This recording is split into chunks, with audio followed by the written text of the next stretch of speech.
Coogs House. All right, it has been a couple of days now since the Houston Cougars were officially embarrassed on national television by the Rice Owls and the Bayou Bucket.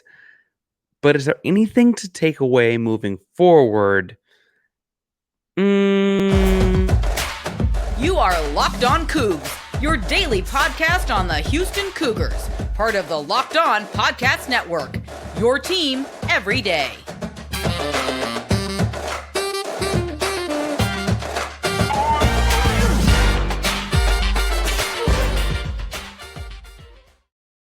Welcome to Locked On Cougars, daily podcast about your Houston Cougars. I'm your host, Houston-born teacher and coach Parker Ainsworth, here to break down all things Cougs. If you're a fan or just a hater who came to stop by, please be sure to subscribe down below. We the latest on the Cougs into your newsfeed each and every day. Appreciate you making Locked On Cougs your first listen of the day. And welcome back to the YouTube channel.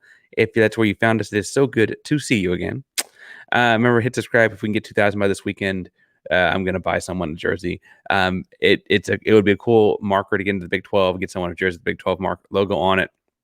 That said, we got to get there in a hurry if we're going to do it. So make sure you hit subscribe.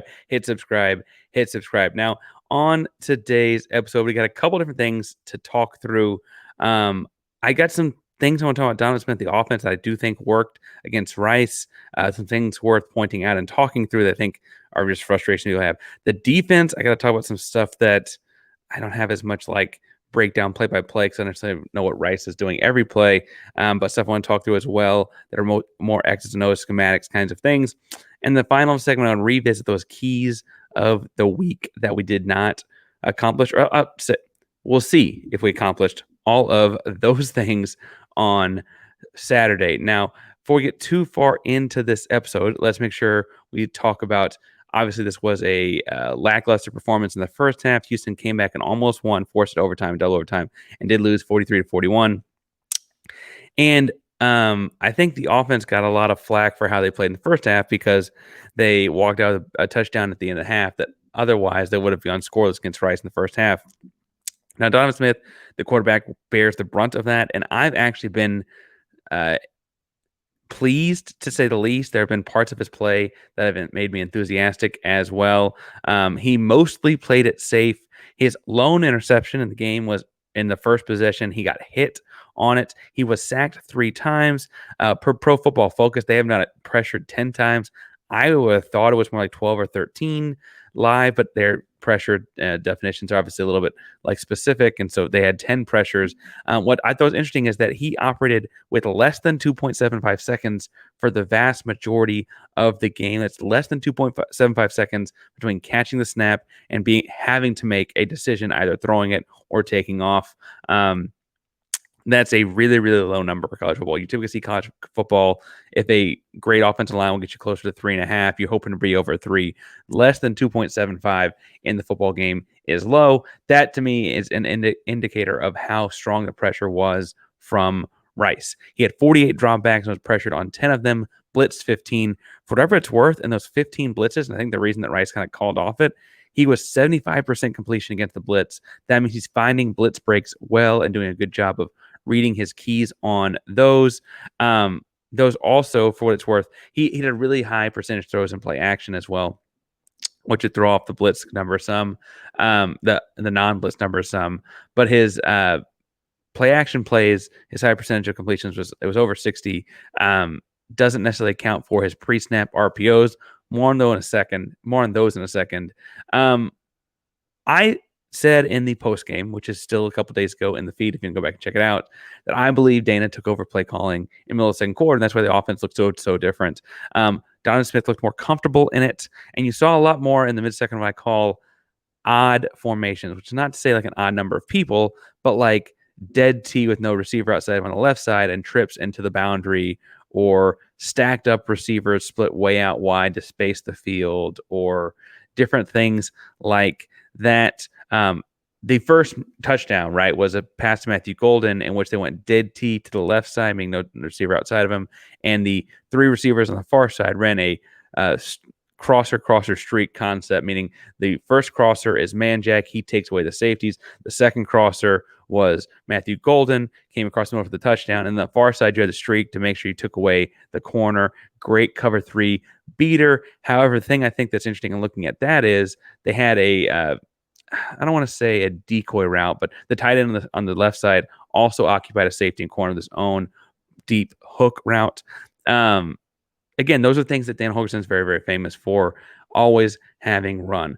I want to talk through, it might feel visual at first, but I want to talk through some stuff you saw in the overtimes, because I think the last play itself got a lot of criticism. But if you go to the first overtime, you'll see that it makes a lot of sense. So for the video audience, or you'll see this in picture, but Houston is lined up. Here's the first. In the pre-snap, you see Donovan Smith in the backfield with Stacey Sneed, an H-back, tight end to the left side, and then receivers on the top side of the field, the right side of the field. In the pre-snap here, you look at all the blue jerseys lined up at the line of scrimmage. That is, what is it? 1, 2, 3, 4, 5, 6, 7, 8 people in the box. This is a very clear pass read. I'm making it very clear this is a pass read because Houston's actually running a pre-snap RPO here, in which Donovan Smith is counting the box and seeing what Rice lines up in, and that's going to dictate what he does. This is in the first overtime on 3rd and 2 at the goal line. And in our second slide here, you'll see he actually play actions that fake handoff. And the Rice Owls got pretty good penetration. The safety at the top of the screen there is blitzing in, playing the run on a play action play, which of course opens up the top side of the field for Matthew Golden to run the corner route, and underneath him, Sam Brown to run a drag across the field, which, if the corner bails on Golden, is wide open for a touchdown as well. The corner does not, and instead, the corner comes underneath with the drag, and Golden gets the ball perfectly in the corner of the end zone. Again, that's in the first overtime period for the touchdown.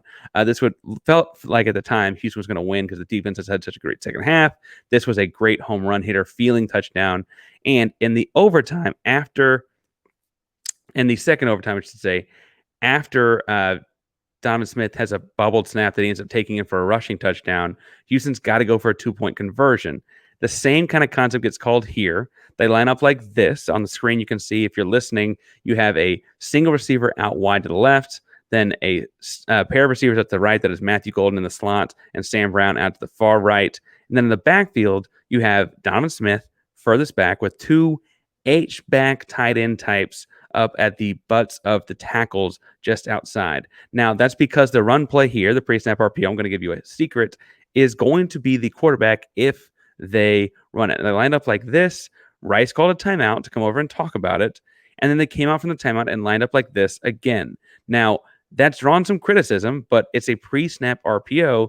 So as you count the guys there again, you've got 7 guys directly in the box, the down linemen, the 2 linebackers, 1 safety over the top there on the 1 H-back, and then the 1 safety splitting the difference between Matthew Golden and the other H-back is also at the edge of the box, if not just a step outside of it. That counts as a box player for the intents and purposes because he can likely come up and fill the run. Houston has 7 players blocking, or 7 players in blocking position, and 8 defensive players in the box. That cues a pass read. Then, as you see here in the second screen, as they go through the play, same concept. Sam Brown is running a drag underneath while Matthew Golden is running to the corner of the end zone. We've seen this completed for a touchdown earlier. It makes sense that it will be the same exact throw.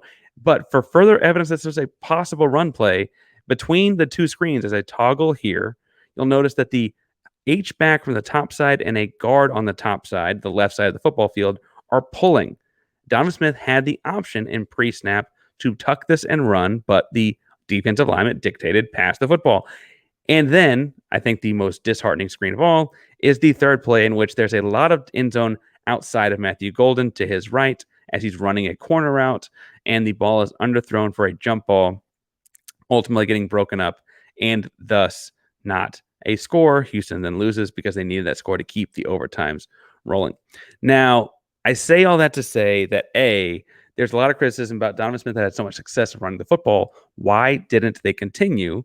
And schematically, for a new quarterback and a new offense, the rules dictated not to, right? If you look at like what the key is, the call is, those kinds of things.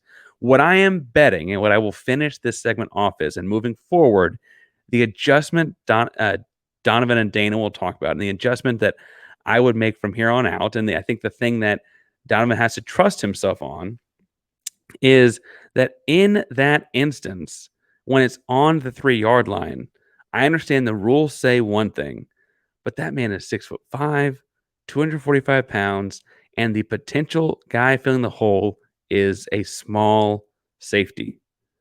To me, that's a time where a guy that's been in this offense for a long time, or perhaps just 3 weeks even at this point, this Saturday, tucks the ball and runs it anyway, even if the pre-snap key might have dictated throwing. And the reason for that is that's the kind of thing where like players make plays. It's a Jimmy's and Joe's, not an X's and O's kind of moment where, yes, the offense dictates do this. And as a student of the game, Donovan Smith is doing the thing he's been coached to do. However, I think in looking at the situation, that might not be what they wish he'd done. And that's why I feel somewhat confident moving forward that this, while other parts of the game went wrong offensively in the first half, this was a learning experience I think they can take forward in a positive direction. Speaking of positive directions, let's talk about the shorts and pants that I'm wearing basically every day these days, and that is Bird Dog. Now, listen, Bird Dogs look good and feel good as well. Shorts and pants all fit comfortably, but they have a nice fitted look as they have stretchy fabrics. So you don't like feel the fitted look, but you look the fitted look, if that makes any sense. I wear these on, I'm not going to say I'm showing you my pants, but I'm on right now. I wear them from my classroom. I wear them working out. I've worn them to the pool this summer. I wear them all over the place. I'm telling you, you need to get some Bird Dogs because I don't know what other shorts and pants you could possibly be wearing. Now, listen, if you're looking for the best fitting shorts and pants out there, you got to go to birddogs.com/lockedoncollege or enter promo code lockedoncollege at checkout for a free Bird Dogs water bottle. This month or this time around, they're giving out a water bottle to anyone who tells them that we sent them. So make sure you go to birddogs.com or enter promo code lockedoncollege at checkout to get a free Bird Dogs water bottle with your order. That's birddogs.com/lockedoncollege for a free water bottle at checkout. You won't take your Bird Dogs off, I promise you. All right, so I mentioned that in the second segment, I want to talk to them about the defense, and I'm unfortunately not as positive about the growth direction there. There were just some brain farts in the first half that I don't feel like are the same vein as what the offense was doing. I also feel like if Dana Holgorsen is going to be the play caller from here on out, some of the stuff from before him calling plays feels like a moot point to go in and investigate, right? For instance, in the first half, there were 2 different times in the first drive where Rice had a long gain and then had a score because Houston just lost guys in the zone. The first play, if you remember, was they had a great pass rush. The running back whiffed on a block, just absolutely whiffed, got up off the ground and turned around and was wide open. In the zone dropping scheme that we've run for a while now, you've seen different hole players, usually linebackers, sometimes a Nelson Caesar athletic type defensive lineman, filling what was called the hole, meaning you're underneath that deep 15-yard middle of the field, but over the top of the we used to call it, when I would coach this kind of a scheme, a catch zone, meaning, sure, you can catch the ball inside of 3 yards, and then we're going to rally and pummel you, right? That's the point of the hole players, to take away those things after the fact. And if you want to get 3 yards of pass play, 4 yards of pass play, the whole player's job is to make you punished and feel it. And then over the course of the game, it's not sustainable because you only complete, a great quarterback completes less than 3/4 of the balls they throw, right? And so theoretically, like if you're only getting 3 yards of pass play, you're not getting a completion, right? That's not great for you. The second part of that is that the whole player has to be disciplined enough to not go trailing underneath the deep middle stuff too far because they have to be able to rally to make the play on that spot. Now, it's different players, there's different teams all over the game, so I don't mean to like single anybody out, but Houston's whole player was in super, super deluxe retreat mode a lot of that first half, which is how that running back was able to get up after missing a block and scamper around afterwards, right? It's how McCaffrey, of all the guys to lose to, it's the McCaffrey brother. Anyway, he's running a drag from across the left side of the field. JT Daniels does some scrambling and then just pops up, and McCaffrey is open about 4 yards off the line of scrimmage, and the whole player has dropped so far he can't come and make the tackle before Luke McCaffrey scampers in for the score. Those kinds of things It is early in the season, but they're inexcusable. They cannot happen, right? And I'm sure I like Doug Belka is a very nice person. I am sure film on Sunday, Monday, etc. is going to be difficult for those guys covering the middle of the field. It's a number of positions and a number of players did it. It's not worth singling anybody out. It was a problem, and it's a problem that has to be fixed. It's too easy to break. All you have to do is basically, honestly, have enough time to throw the football because if they're gonna keep dropping with the deep middle, someone's gonna be open sitting underneath it. And the game you're playing there is if I've got enough time to get him the ball once you've run far away, that 3 yard pummel zone or catch zone turns into more like an 8, 9, 12 yard pummel zone catch zone. And that's not the same concept defensively. That's not the same scheme. Got to have some discipline there. If I'm understanding what I'm saying correctly, that's a problem. The other problem is, and admittedly, we did not have Dot Nwanko in this football game, and Rice had some success running the football, but not like not big play success. Rice ran the football 31 times for 69 yards. That's not like great yards per carry, but the carries were all impactful because they got in jumbo sets with all the big uglies and all the tight ends. And I mean, classic, what we would call 23 personnel, 2 running backs, 3 tight end type bodies on the field at one point, and would just shove it down Houston. So admittedly, Dot Nwanko was not on the field. That would have been a problem. It would have been tough if he was, but that would have changed things up a little bit there. But with him gone, Houston had a real problem with their basic gap scheme and the power kind of stuff. What I mean by that is you'd have the guard and center blocked down. The tackle is in what we call an ISO spot, where he is taking his pre-assigned player based on the pre-alignment of the snap, typically a defensive end, wherever he wants to go. You're lined up straight up, we're going straight back. You're lined up on my inside, I'm going to the inside. You're lined up on my outside, I'm going to the outside. And then the backside skip puller, the backside guard, in most instances in this game, would come around and basically just read, okay, that tackle's going down, I'm going out. That tackle's going out, I'm staying inside, right? Those kinds of things. The H-back or the third tight end that's in the backfield would do, we called it a J pull because you'd like to step up before you step out to block and curve out for a power play and help make a wall there so that way no one could crash inside. And then the running back just is following the big ugly guard behind there in the end zone or those kind of things. It never hit for a lot of yards. This wasn't a Gasham. I think there was 1 or 2 missed tackles in like the second quarter. But honestly, this wasn't a Gasham type run scheme by any stretch.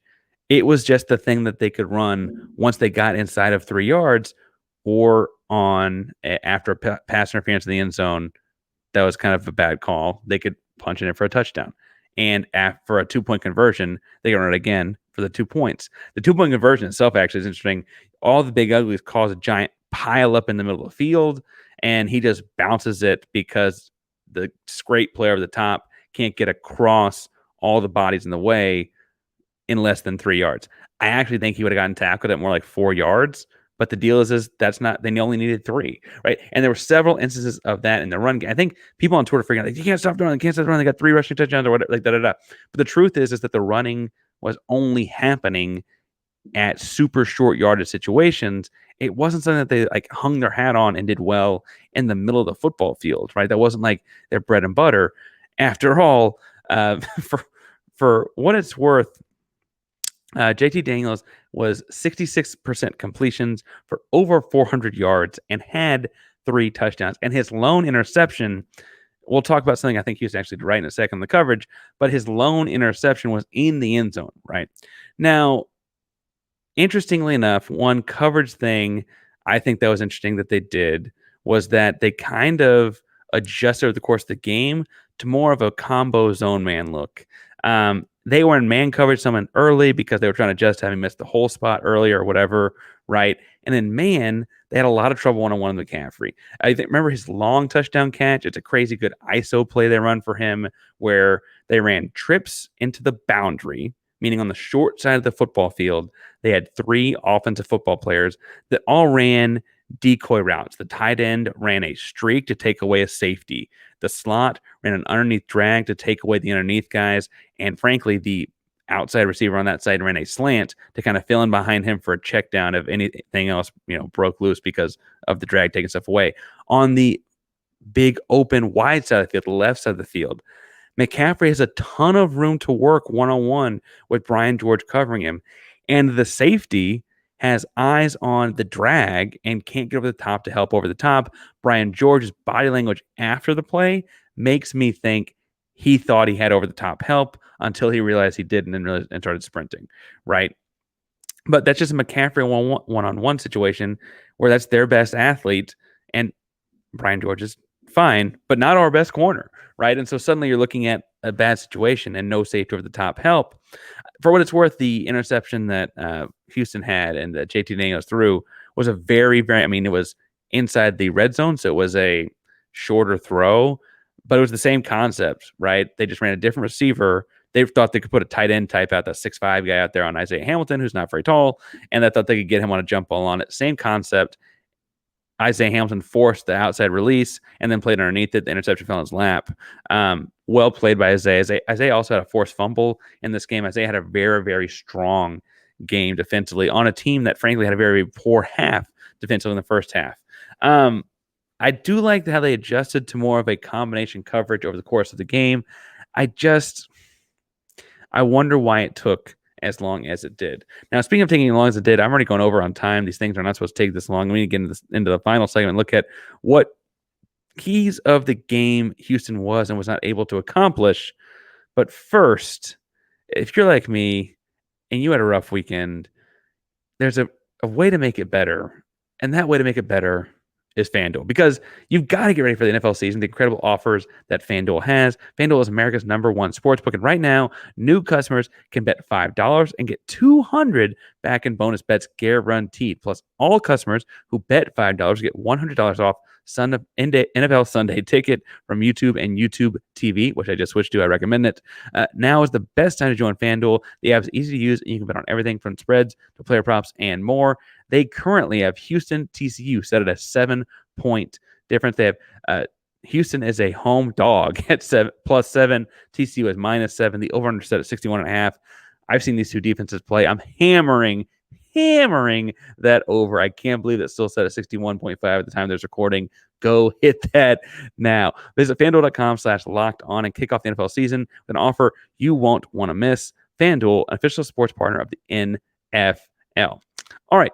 So here's the part where we kind of go back and look and see how we did. And I'm going to put on the screen for the people at home, but I'm going to also read out loud for the folks in the audio audience. The keys to victory we listed before the Rice game were to get Donovan Smith a pocket to throw from. Well, if we're looking at that, he threw very well against the blitz, but he was pressured 10 times. The under 2.75 seconds to throw indicates that pocket might have existed briefly. Now, I will say that they had a fairly strong second half offensively, and once they started getting things rolling, they had 35 unanswered points.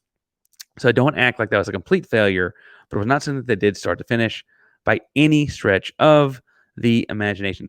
Establishing the run is something I actually think that Houston did very, very well. It's the second half of this key to victory that I don't think they did. In the first half, the key to victory is that they were supposed to establish the run, and that is, I think, fairly safe to say that they did. They had 183 rush yards and 4 rushing touchdowns. That is something that Houston did that demonstrably worked. There is no question that worked. However, the second half, where they can build the pass game off of that, Houston in play action was not great. Now, they had a couple drops, and that doesn't hurt Donovan Smith in my eyes as much, but it was not something I thought was Houston's strength by any stretch. It frankly was kind of a hole in the first half, and I wonder what kinds of things they can do out of that. I will say that in replacing that, or because they hadn't established that, one thing Houston did very well was the pre-snap RPO stuff, like we talked in the opening segment, where they had simple box reads pre-snap, and instead of play action, it was just a run-pass option beforehand.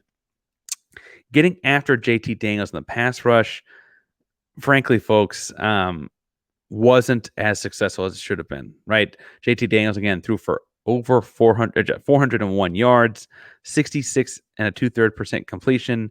Quarterback rating is 165.7, 3 touchdowns, just the 1 interception. Um, averaging 9.5 yards passing per attempt. That means they're mostly getting a first down every completion, and he had 28 of those in the first half alone. They had 16 first downs. And again, this was while they would get in the jumbo stuff and be the big uglies and all the kind of stuff that you think of when you think of power football. And I think that their head coach in his heart of hearts wants to do that, but he now has JT Daniels. They were not that, right? They were not that. They were Houston struggled to get after JT Daniels. And frankly, you know, as far as sacks go, Nelson Caesar had 2.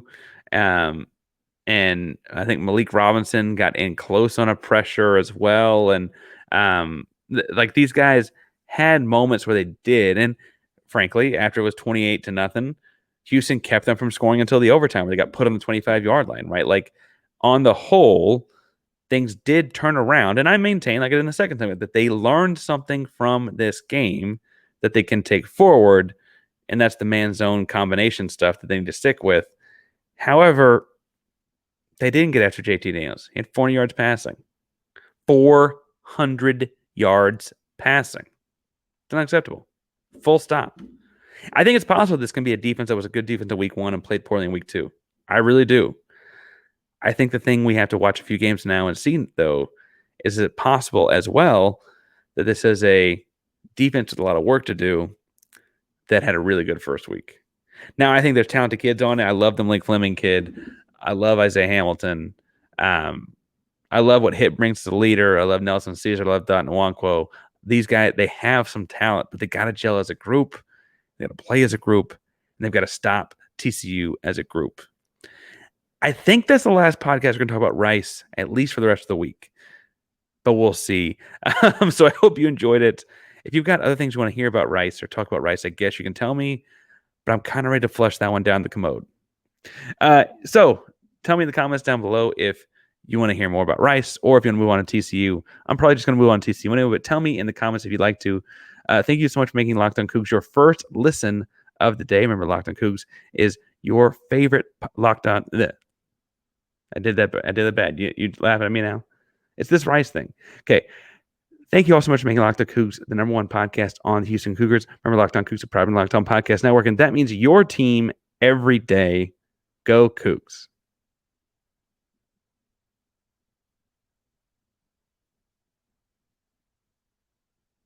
I think they're laughing at the mess that up. I think they're laughing at that.